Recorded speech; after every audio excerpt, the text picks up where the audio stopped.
got the voice that's mean, asking those questions that you never seen. He's got that fire, burning bright and clean. Andrew Keen making waves, break the routine on the Keen On Show. He brings the heat, asking the minds, digging deep till they bleed. No sugar-coated truths, no lies to deceive. Andrew Keen, the master of the interview beat. He's got the knowledge, he's got the flair, challenging ideas with a fearless stare. With every question, he's uncovering what's there. Andrew Keen, the truth seeker, he's aware. Hello, everybody. It's Sunday, the 7th of December, 2025. We're back on This Week in Technology with my friend Keith Teare, the author of That Was the Week newsletter. Last week, Keith argued that the AI race is a myth, that there aren't going to be a single winner, that there are a number of winners in different categories. And I think that was, I don't always agree with everything that Keith says, but I think it was a very wise observation. This week, he's pursuing that theme again. He's talking about something called the Great Compression, which in some ways is an extension of what we talked about last week, but not just about an AI race, a life race, a tech race, a political race, about whether there are going to be any winners or a winner-take-all society in broad terms. Keith, is that a fair description of this debate over what you call the Great Compression?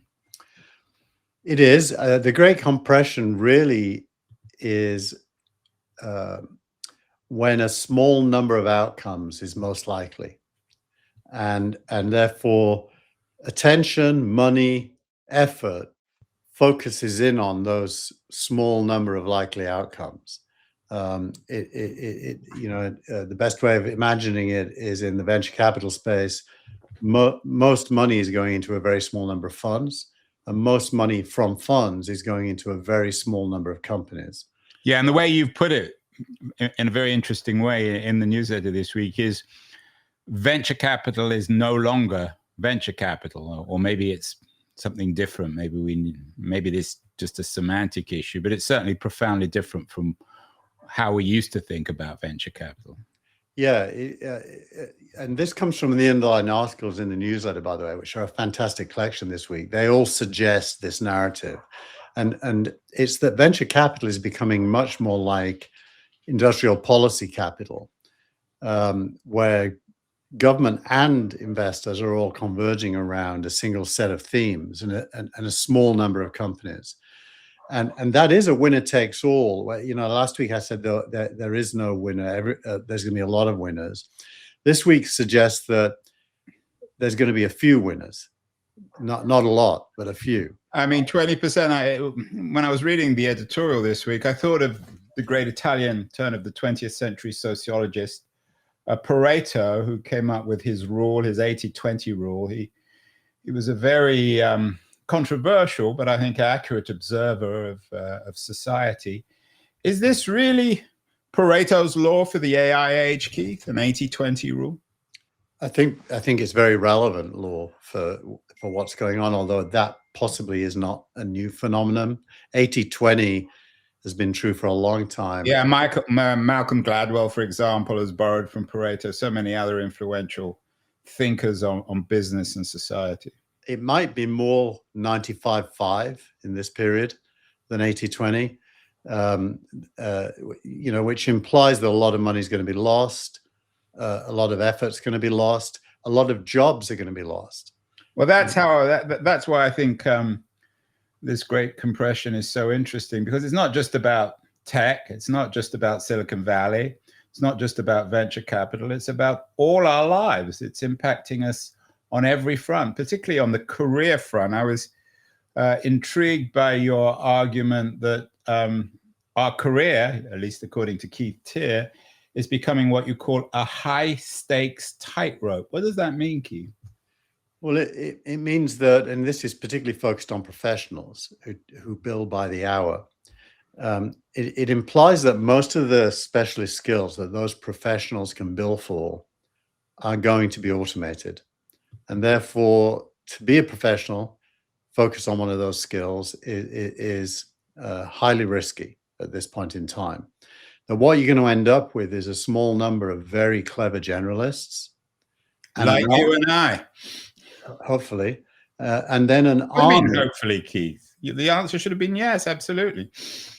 Absolutely, yes. And then each generalist will have an army of software-based specialists that can carry things out. And that army is a virtual army. It's not physical people, isn't it? It's not physical people, which is again the great compression in the world of jobs is about less jobs and more people with leisure time. So just coming back to this word compression, what does it literally mean? You talk about this thing called the compression of capital and work, the compression of platforms and reality. I mean, it's kind of interesting for a PowerPoint slide or a TED talk, but I'm not entirely sure what it means. I think it means the reduction of choice due to the likelihood of events happening. So Netflix acquiring Warner Brothers this week is one of the maybe examples. if the American president, whose name I will not mention, approves of it. Yeah, it seems very likely that, I mean, Warner Brothers clearly want to sell. There was only two buyers. Either one of the two buyers would have represented a compression of ownership, at least over media. And Netflix won. I don't know that it would be better from anyone's point of view if Paramount had won. It seems like roughly the same outcome. Keith, you and I, one of our long-running jokes is over a certain graduate student you secretly, I think, rather admire, Lina Khan. Doesn't this all just prove Lina Khan's version of the world? No, Lina Khan's trying to stop the inevitable. So she's trying to, shall we say, Lina Khan's trying to uncompress the Great Compression, which isn't a bad thing, is it? It's a terrible thing. It's going against history in a direction that will result in less productivity, less wealth. So she thinks that she's doing a good thing, but actually, from a historical point of view, she's King Canute trying to hold back the tide. Or Queen Canute, I think she'd probably be, wouldn't she? Who knows? These days, could be either. Oh, Keith, now you're getting into trouble. We may have to cut that bit out of this conversation. So, with your Marxist background and understanding of Hegel and the nature of history, all this is inevitable. Why write about it? I mean, in your editorial, you suggest it might not work out that well, and you've often talked about human agency in shaping or reshaping the Great Compression. So there's nothing inevitable about this, is there? And if there isn't anything inevitable, then why shouldn't we admire someone like Lina Khan, who's trying to re-architect it, at least in her mind, in the interests of human beings? Well, the first thing to understand is the Great Compression is not an end point. It's a moment in time. So there is an open question, what comes after?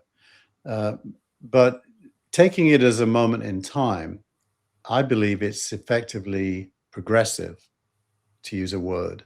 It's progressive and a precondition for abundance that this Great Compression happens. And therefore, stopping it is the opposite of progressive, which is conservative. And well, let's go. I take your point. You and I have disagreed in some ways on this, but probably more in agreement than disagreement.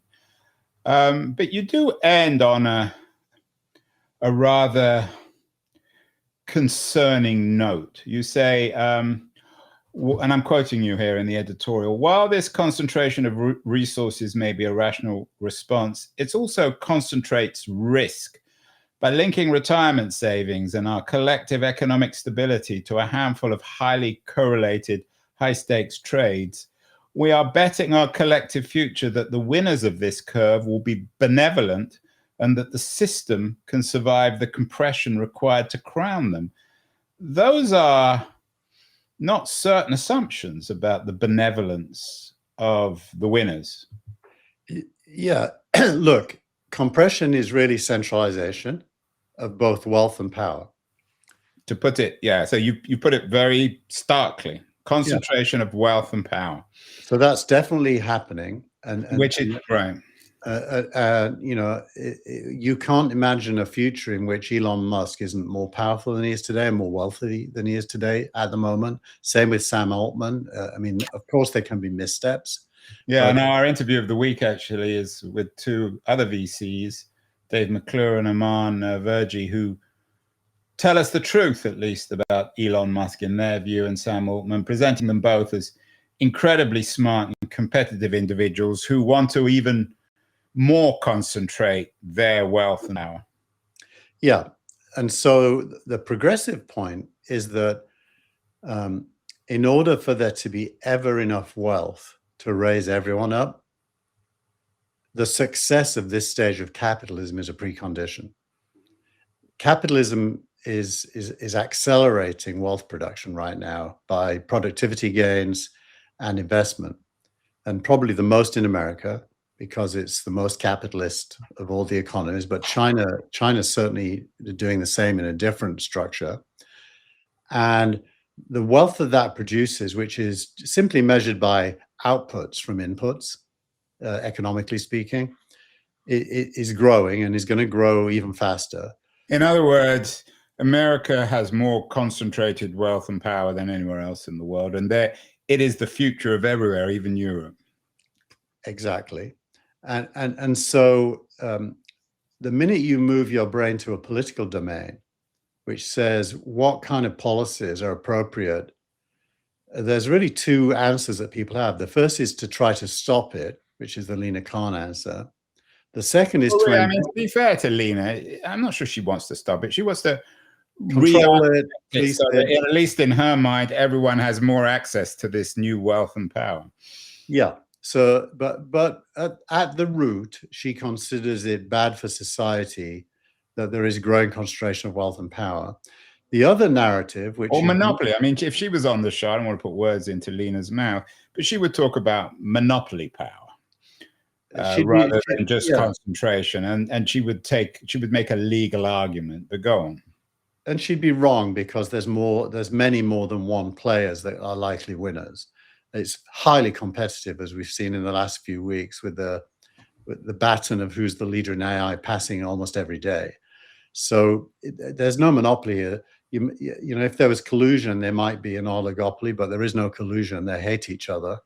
So yeah, that is for sure. I think that's one of the other things that came out of my conversation with McClure and Verjee is that they're both of them members of the PayPal mafia, so they've worked closely with Altman and Musk, and they do underline the fact that these guys don't like each other.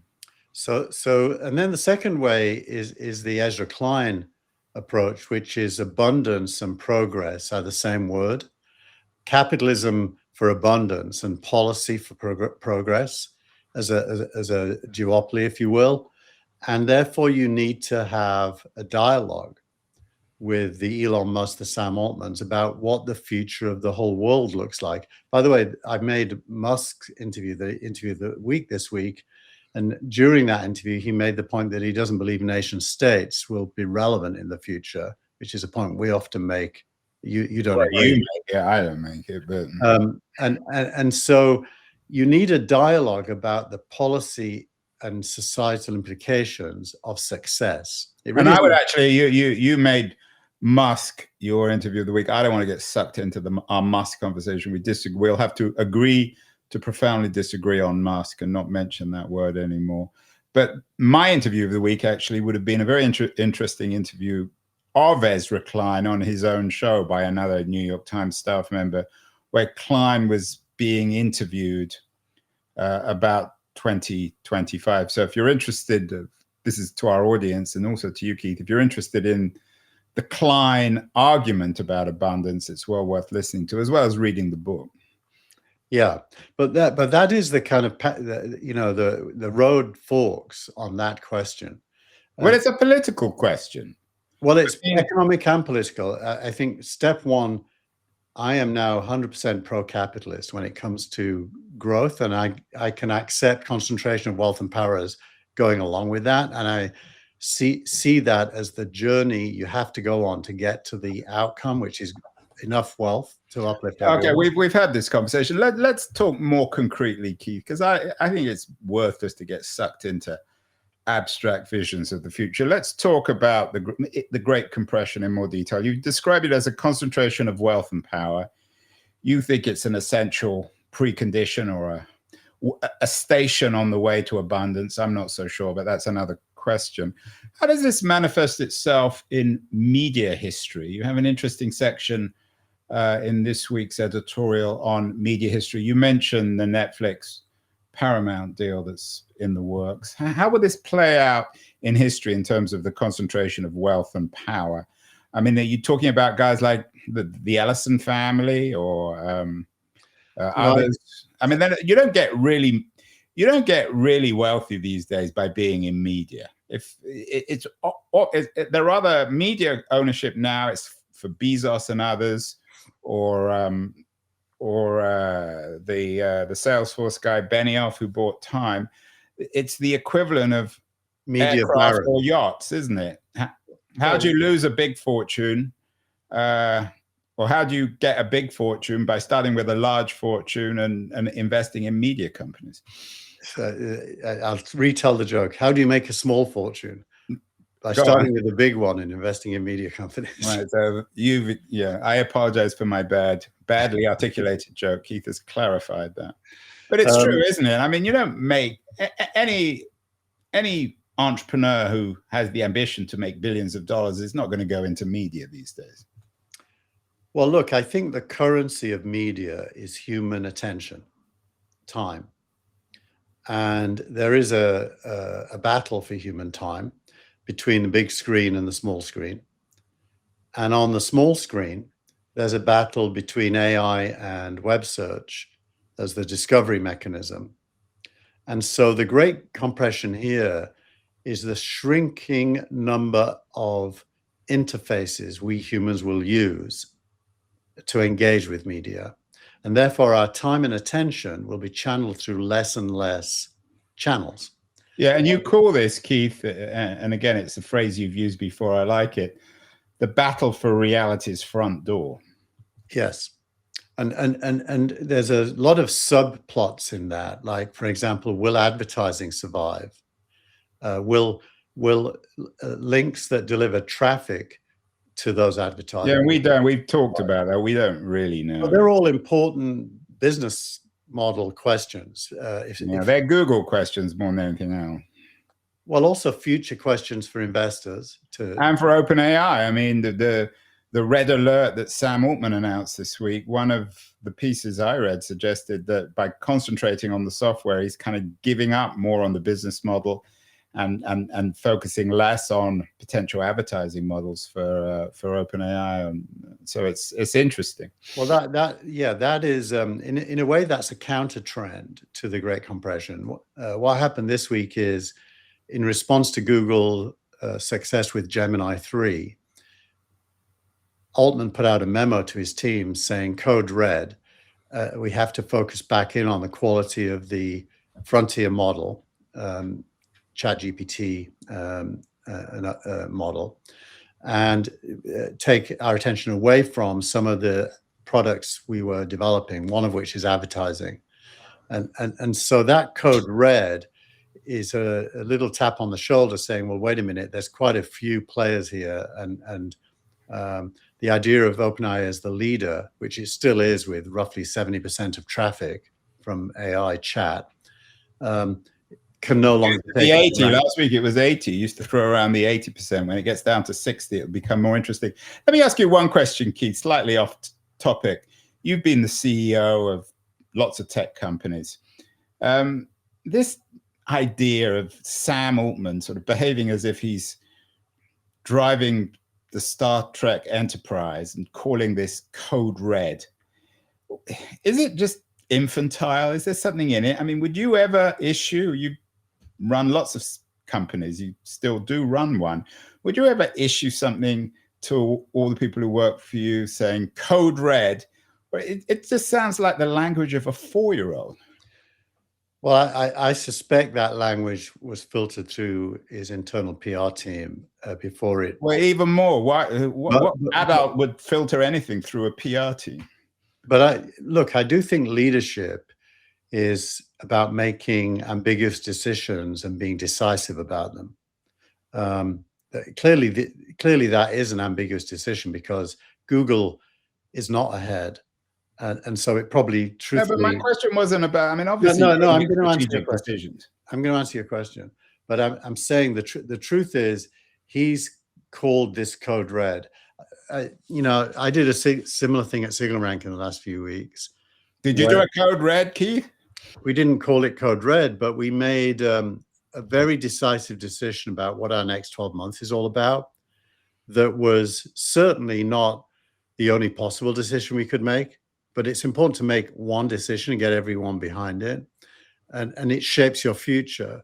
So running a startup is not unlike a journey with air traffic control. And then a pilot. Maybe that's why I'm such a terrible startup guy. Everything I've ever done has failed because I don't have enough code reds. Maybe I should include a code red in Keen On. Well, it involves thinking ahead and then reversing from a future to a current set of things you should do. So the precondition for leadership is having a view of the near future and also the more distant future and aligning your day-to-day work to that. I take that point, but why not? And maybe this is why I've been such a failure as a CEO. Why not just issue an email to everyone who works for you saying, look, this is really important, rather than code red? It sounds like, again, 4-year-old boys playing together. But your disagreement with it is a bit 4-year-oldish as well, because it's just a word. Who cares? As long as it. Then don't use it. Language matters, doesn't it? I think you wouldn't. Yeah, but it's very effective for him. I don't know if you've noticed, but the whole media seized on that, especially the information. And the last week has all been about OpenAI focusing back in on its core product. Yeah, and we talked about it, exactly. So you're right, I'm wrong. We've talked about it too much already. Let's talk more about this battle for reality's front door. Is it a battle between Google and Altman's company and Microsoft, or is it a broader battle? Who is involved in this? I mean, this is the ultimate battle for wealth and power in the 21st century, isn't it? Yeah, I think it's a broader battle. For example, this week's stories are a lot about the browser becoming more of an AI interface than a browser.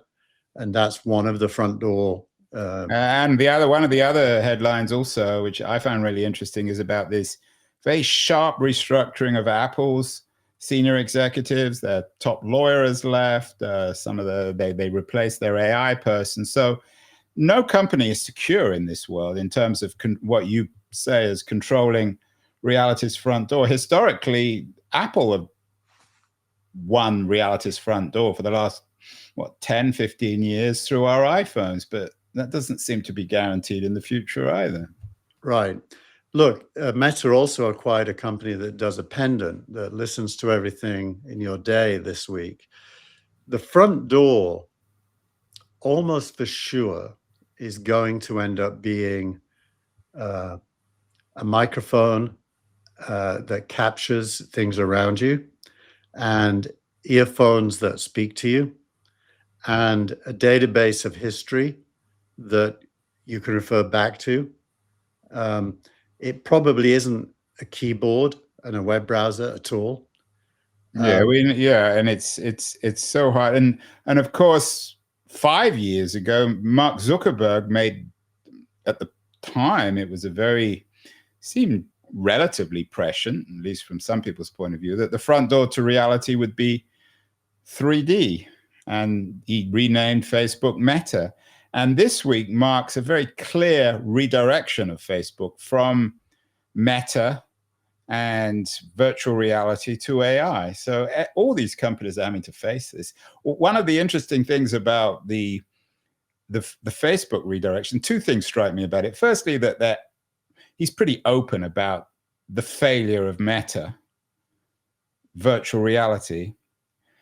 So on the one hand, it reflects, I guess, a weakness. On the other hand, he's very open about recognizing that and redirecting the company. What do you make of the Meta announcements this week? Well, look, I think it's always been his strength to be honest with himself about where the risk is. No code red for Zuckerberg.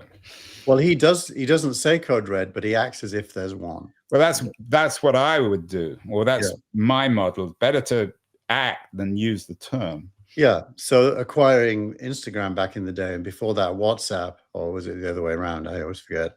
That was It was the other way around. I think they acquired Instagram first. Yeah. So those were both. We have to dominate on mobile decisions. Although they didn't know quite how influential those acquisitions were going to be.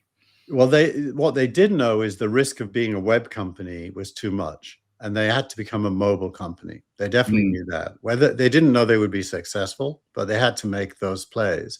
And today, no one believes that 3D face masks are the future interface. It's possible that glasses could be that are see-through, but they're not good enough yet to play that role. The pendant, which is a microphone and has Bluetooth, so it can speak to you, is another take. That seems a bit more promising, logically where humans end up, which is they can hear things and the AI can speak to them. But I think even beyond that, once most people have a robot, that robot is going to be the microphone, the speakers, the memory. And so you'll actually have a physical companion that you can talk to about everything. And so the front door to knowledge, where knowledge is more and more contained in a database, in quotes, not an actual database, but a knowledge base, let's call it. And the interface to that knowledge base is varied, but includes vision, voice, hearing. That's the most likely endpoint. Yeah, and it's interesting, coming back to your battle for reality's front door, that Altman's been forced through the market to focus, to double down on, I guess, his software, his AI software. We haven't heard much about this joint venture he's doing, or I think he was doing, with Johnny Ives, of course, who invented at least the look and feel of the iPhone with Steve Jobs. Does that mean that OpenAI might have given up on the battle for reality's front door in terms of a physical product? No, actually, Lauren Powell Jobs, Steve Jobs' wife, interviewed the two of them on stage last week. And it was a bit of a love fest, as it always is with Johnny Ive. He's got that English charm, English disease of charming everyone around him. Like you and I, Keith. Exactly. Especially you. And he even used the phrase that he was in love with Sam Altman. And they're definitely still working on something. Nah, I bet Code Red went off in Sam Altman's head when he said that. Right. Is Johnny Ive gay? I have no idea. I mean, Altman is, so maybe that they may be an item in the future. Who knows? I don't know. I don't care. And good luck to him if he is. Well said. So coming back to our compression argument, Keith, let's talk. I don't always like allowing you to talk about VCs because that's your day job. But this week it is interesting. You note the venture capital is no longer venture capital, and early stage rounds, you note, are now made up of billions of dollars. Does even the idea of a stage, of a Series A or B or C or late stage round, does that even make sense in our age of great compression? It doesn't make sense for the most prolific AI companies. They seem to be stage independent in terms of check size and stage. You have people raising more than $1 billion when they haven't built anything yet because of who they are, like the former CTO of OpenAI, for example, or Ilya is another example. So you only mentioned his first name because we could pronounce that. The second name is what? Seva. And so for AI companies, no, but for the rest of venture, there's still stages. And if I have the data, but I'll describe you that the top 5% of funding rounds early stage are massively higher than, let's say, the 75th percentile or the median. So there is a separation, but there still is a normal venture market in other segments. So what should ordinary, I mean, most of us, for better or worse, aren't VCs. We're not Johnny Ive, we're not Sam Altman. What should we all be doing in this age of great compression? Where should we still be going to law school? Where, I mean, you've noted that the billable hour era is coming to an end. White collar work is being squeezed. What should people be doing? Should they be just spending their time on Anthropic or OpenAI or Google Gemini and learning how to manage armies, virtual armies? I think there's going to be three kinds of people. The first kind will ask the question, if billable hours are going to zero, can't I build a law firm with no people and make a lot of money? And those will be the innovators, the entrepreneurial types who see an opportunity in the. And a lot of people are already doing that, especially when it comes to the law. Yeah, and in that world, you've got lower costs. Therefore, you've got expanding margins. That is, say, profit margins, and so a normal profit margin in a law firm is probably as low as 20%. It might go to 80 to 90%, more like a software company, and then the second group will be in denial and will keep doing what they're doing, which is running a law firm and paying lots of salaries, and they will eventually not be viable. And then the third group are the employees of those leaders who will be insecure and wondering what comes next. You got three kids, young. We both got kids in their 20s. In terms of the tightrope for the professional, I know one of your sons is a software person.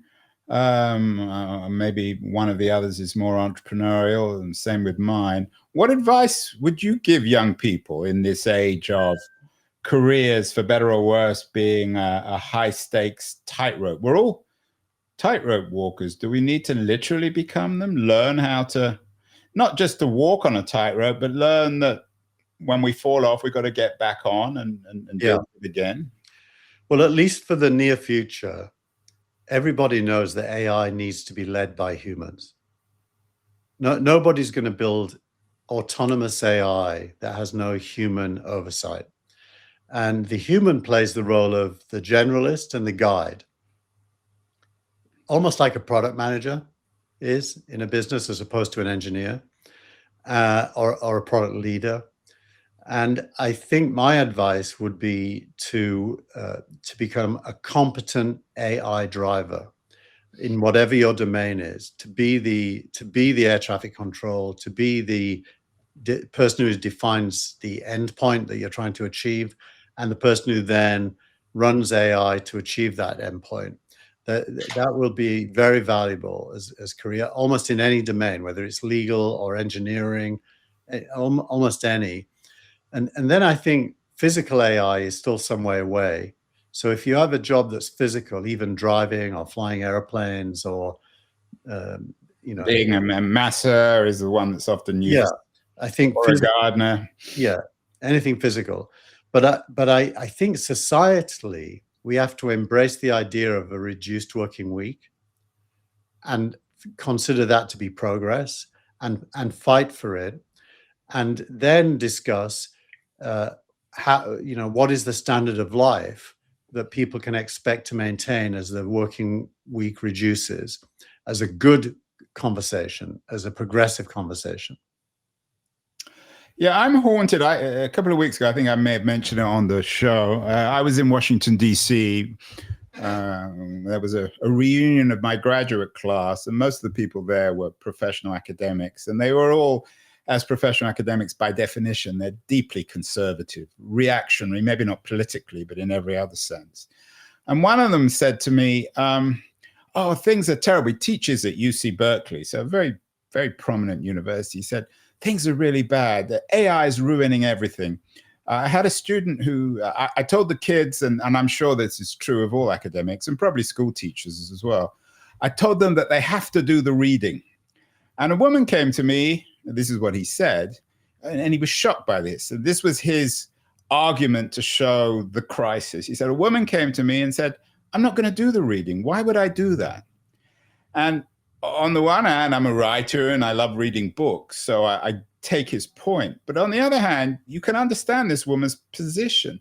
Why would you read a book to download information, which would take several hours, when you could do it in 30 seconds? Is that a fair sort of way of conceptualizing what is actually happening? I think it is. You know, we now have the Library of Alexandria writ large, available pretty much for free to anyone who has a smartphone. Well, that was always but that's not AI. That was Web 2. That was even the internet. Well, now we got something different. Well, now no, because it isn't just a library anymore. It's a library with a brain that can summarize anything and or teach you anything. So she obviously is on the right side of history. And I think what happens is reading becomes pleasurable, not as part of your education, but as part of you serving your human need. And right. And education would become much better, much easier to bring everyone up to a high level. Yeah, I mean, if you're an author, then you shouldn't be thinking of writing books which are where their value is in their information. It has to be in the experiential quality in terms of art or some other way of getting value from reading the book. Because if all the value of the book is purely in information, the other thing you as an author, you no longer have any value, or your book doesn't have any value anyway. Yeah, I think there's a correlation between value and content in this way. If the book focuses on a contested part of human knowledge, for example, currently there's a raging debate among physicists about the source of consciousness, where there's no established answers, and probably never be one. And there's like the existence of God or something, right? And there's another raging debate about, was there a universe before the Big Bang due to the James Webb Telescope? These are still interesting to read because it's contested knowledge and you're trying to puzzle things through. But where it's established knowledge, there's way less reason to be reading. Although now we get into the area of vaccines and autism, which some people say is contested, others aren't. Let's end, Keith, with, again, a return to politics. I'm still not convinced by your argument that we've all got to just lie back and think of England, so to speak, in terms of history and accept that this is all inevitable. What is the role of politics and political parties in our age of this great compression, where everything is changing so fast, where everything we took for granted? Marx famously put it in his manifesto in the 19th century, where all that is physical is, how did he put it in the manifesto? I'm blanking on which part of it you're referring to. So there's something about all that is physical is turns into dust or something. Yeah, or into air. So we're living through his argument was in terms of the Industrial Revolution and its reshaping of the agricultural world. Now this AI age is doing the same when it comes to the industrial world. Yeah. Well, what is the point of politics? Or are you just basically saying there is no point to politics anymore?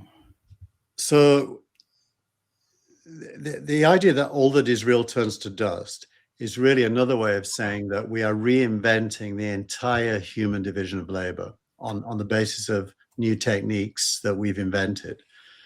And therefore, all your assumptions about continuity need to be put on one side, and you need to be more asking the question about what is next.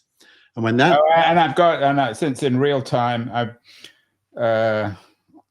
he wrote in the manifesto, all that is solid melts into air, all that is holy is profaned, and man is at last compelled to face with sober senses his real conditions of life and his relations with his kind. In other words, he realizes, at least in early Marx's species being, I'm not sure whether he would agree with that as an older man, but this idea of all that being is solid melting into air seems to be happening today in every sense, in terms of our lives, our politics, our economics, everything.